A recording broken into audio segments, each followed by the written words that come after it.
I will chat up about Iron Man, unless I'm talking about the required practical plan. Required practical number 6.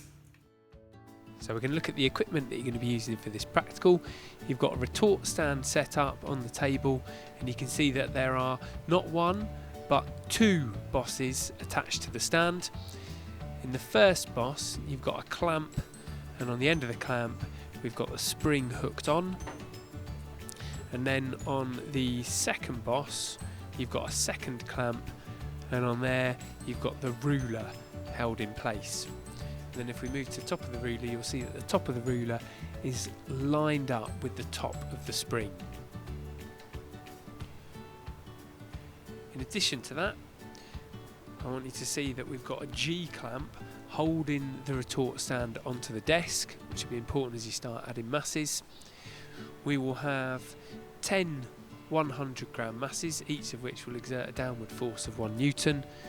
Trusty results table with 3 columns, more of that later, and then either a splint or a ruler.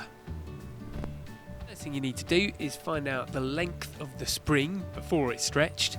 So you use the ruler, you line it up with the bottom of the spring, and then you can read the spring length off the meter ruler.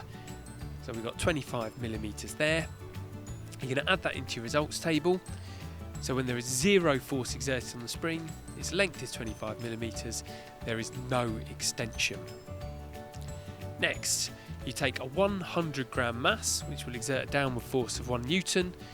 You hook that onto the spring, and again you can use your 30 centimeter ruler to see what the length of the spring is now. So that will come to 48 millimeters. It's best to wait until the springs stop bouncing around. Once you've got that reading, again you go back to your trusty results table. So for 1 Newton of force, the spring length is 48 millimeters, and you've got to calculate the extension by subtracting the original length of 25 millimeters from the total length of 48 millimeters. Back to the spring. This time we are going to add 200 grams, which will exert a downward force of 2 newtons.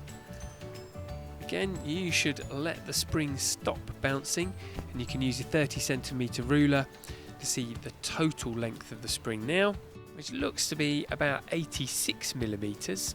So on the results table we've got 2 newtons of force, total length of 86 millimeters. We calculate the extension by taking the full length of 86 millimeters and subtracting the original length of 25 millimeters. So one more time, back to the spring again. This time we're going to add 300 grams, which will exert a downward force of 3 newtons. And once again, line up our 30 centimeter ruler with the bottom of the spring so that we can read off the total length of the spring with 3 newtons of force, which looks to be about 126 millimeters. And back to our results table again, downward force of 3 newtons, total length of 126 millimeters, and we must calculate the extension again by taking the total length of 126 millimeters, subtracting the original length of 25 millimeters, giving us 101 millimeters. And now it is your turn.